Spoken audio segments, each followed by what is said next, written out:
కొట్టేశాడు.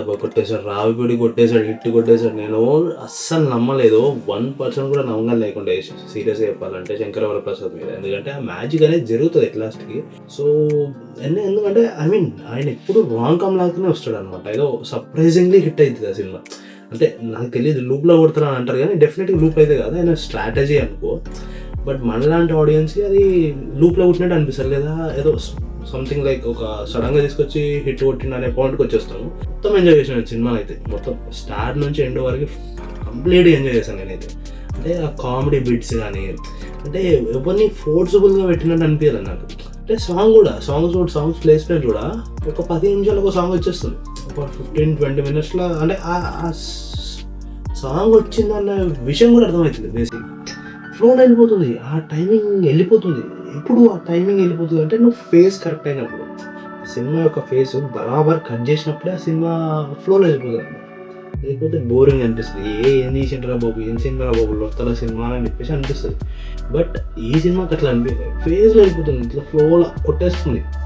అసలు చూస్తున్నట్టు కూడా అనిపిస్తుంది. ఎందుకంటే ఇంత టైం అవుతుంది, 20 మినిట్స్ అయిపోయింది సినిమా అని చెప్పేసి కౌంట్ రావట్లేదు, వెళ్ళిపోతుంది. సో అది ఇంపార్టెంట్ ఇట్లాంటి సినిమాలకి. సో అందులో ఇప్పుడు చాలా ఇప్పటి వరకు ఉన్న సినిమాలు అన్నీ అట్లనే సక్సెస్ అయ్యాయి నన్ను అడిగితే. మోస్ట్ ఆఫ్ ద మూవీస్లో ఈ టెక్నిక్ వాడిందనే చెప్పాలి.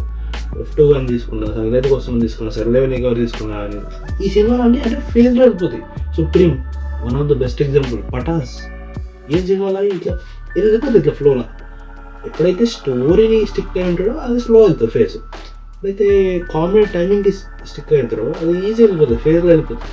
అట్లా ఫేజ్లో సెట్ అయితే హ్యూజ్ బ్లాక్ బస్టర్ అవుతుంది సినిమా. సో ఈ సినిమా విషయం అదే జరిగింది. సర్ప్రైజింగ్లీ బీమ్స్ గారి సాంగ్స్ చూస్తే నాకు అంటే 1-2 సాంగ్స్ తప్పించి మిగతా అన్నీ అంత ఎక్కలేదు ఫస్ట్ ఇనిషియల్గా.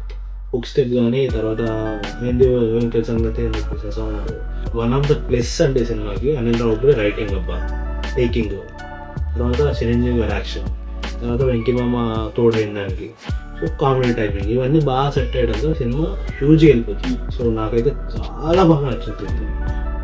మీరందరూ కూడా ఒకసారి ఫ్యామిలీతో వెళ్ళి రికమెండ్ చేయడంలో చాలా బెస్ట్ అని చెప్తాను నేనైతే. ఎందుకంటే ఫ్యామిలీస్ బాగా నచ్చుతుంది, ఎస్పెషల్లీ ఫ్యామిలీస్కి అనమాట. మదర్ ఫాదర్ ఎవరన్నా సరే ఈజీగా వెళ్ళిపోయింది. మాత్రం సినిమా చూసుకొని ఒక చిన్న అప్పం తీసుకొని తినేసేస్తాం, సెట్. సినిమా పండుగ సెట్.